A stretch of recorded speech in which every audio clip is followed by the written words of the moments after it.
Hi guys, we're back for 2018 with another Crafty Twins Moodboard challenge. Me and Essie Ruth are going to do this challenge every month as always, and this is the moodboard for January. As always, you can find a copy of this moodboard over on my Facebook page or on my blog. And I really took my inspiration from the colours, because I really loved the colours this month, but also all the circles that are in this moodboard. Now I guess the moodboard is like super bright and cheery, and the subject of my page is really not. So I went a little bit off center from the actual, I guess, feel of the moodboard. And I've got this photo here of myself drinking my much loved coffee. So the problem with that is that I've been quite unwell for the last couple of months, and one of the suggestions that's been made for me is that I need to cut coffee out of my diet, which, if you know anything about me, I'm really struggling with.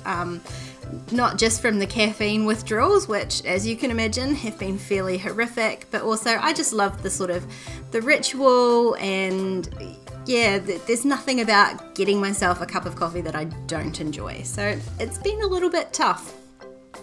So I've just stuck my full page photo down on the left there. I would have preferred to have it on the right, but the way that I took the photo, I'm looking to the right, so I feel like it's better having it on the left. And then I've just grabbed a piece of paper that I've trimmed down to fit as an insert into my pocket. And I also grabbed the stamp set from Cali Stamps because it's one of my favorites. This stamp particular is one of my favorites, and I knew it would make a really great sort of title for this page. This girl needs a coffee. So I'm stamping it onto a separate piece of paper and attempting to get a solid stamp, but I'm doing a really poor job of that. So I've stamped it 3 times, and I'm just going to go with the best one.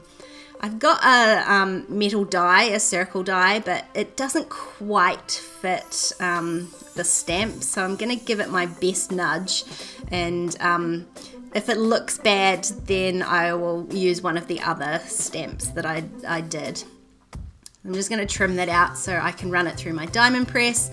I get lots of questions about this diamond press. I don't know if it's still available. I got it a while ago. It was available here in New Zealand and Australia at Spotlight. I'm not sure if it's available anywhere else in the world or where you might get it from, but it is very handy. Now my plan is to do a row of circles up this page, so I'm going to use the circle die as a template, and as you can see, I managed to die cut that perfectly, which shocked me to my very core. And now you're going to watch me faff about for a really long time. I should have just got a ruler out and measured it. My eyeballing it, I thought I was going to need a considerable amount of gap between each circle, but as I got closer and closer to the top, I realized that the circles are almost going to need to be touching, so I redo this so many times. I'm just using the die as sort of a stencil and a really light touch with my pencil to try and get 5 circles in a row up the page. So what am I on? I'm on my 4th attempt now. Yeah, so I would suggest do as I say and not as I do, and get a ruler and measure it out. It would have been much quicker. I've just had temporarily adhered that stamped piece down. I'm actually going to remove that in a second. So as you can see, I'm going to do some stitching. That's why I'm drawing out these circle templates, and also why I've used an insert. It's just going to make the stitching a lot easier. So I've got my little stitching mat, and I'm just using a drawing pin because I seem to have misplaced my stitching tool, just to poke some holes around the edges of the circles, and then I can go ahead and remove the stamp piece and erase the pencil marks. For what, the 5th time? Anyway, you can't see them, it's all good. So these are the threads I'm going to use, and they are all based off the colour scheme of the mood board, including the blue stamp piece in the middle there. So I'm going to grab a piece of embroidery thread, and I'm going to start with the sort of middle circle. I'm splitting the thread, which is usually in strands of 6, so I'm splitting it so that I've got 3 strands. That's my sort of preferred amount for this sort of stitching. And I'm just pulling it through from the back, and then I'm going to adhere that with a little bit of washi tape.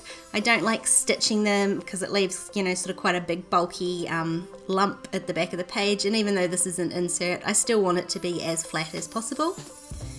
And then I'm just going to use my pre-stitched holes and do a back stitch all the way around the circle. I've sped this up considerably for you, but I actually don't mind doing this. It's kind of therapeutic, and just the repeated action of the stitching. You don't need to think a lot. I mean, it's kind of meditative, I guess, in a way. I just go around and I'm stitching. There's no crazy pattern or anything like that. It's just really simple stitching, and it doesn't take as long as it seems like it does. So I'm going to save you having to watch all the rest of those, and I have done the other 3 stitched circles, and here I am just finishing up the last one. And each time I finish, I am just taping it off with another piece of washi tape until I have my final stitched piece all done.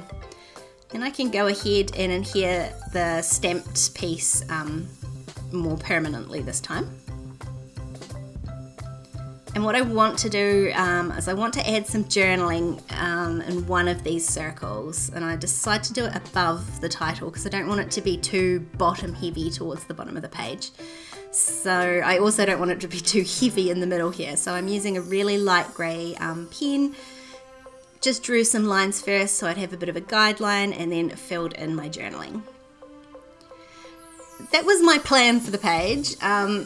But it's not done to me, so you know what I'm going to add next. I decided, even though it was a relatively somber page, it did need a little bit of sparkle, so I went and grabbed my hefty stash of sequins, and I'm just picking out some that are going to match the colours of the stitching. So I'm adding little red sequins by the red stitching, and blue by the blue, and pink by the pink, etc.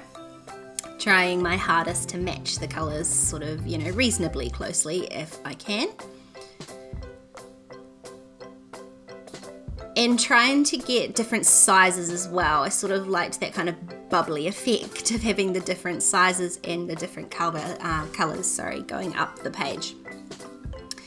So again, much like the circles, I do faff about with the placement of these sequins quite a lot, and actually now that I look at it on camera, on film, I sort of liked it the way it was to start off with. So you know, maybe instinct works best rather than you know, trying too hard to make it look perfect. And then I'm just using my usual multi-matte medium. I just square it a little bit out on a piece of paper, piece of scrap paper, and then I just use my sequins. I use my tweezers to dip my sequins into the medium and then put them onto the page. So that now is my page all done. Don't forget to head over and check out the gorgeous creation that Essie Bruce has created with this mood board as well. And if you decide to take on the challenge with us, do let us know, because we love to see what you create. If you want to keep watching, there's a couple more videos on screen. Don't forget to like and subscribe if you haven't already, and I'll see you next time. Bye!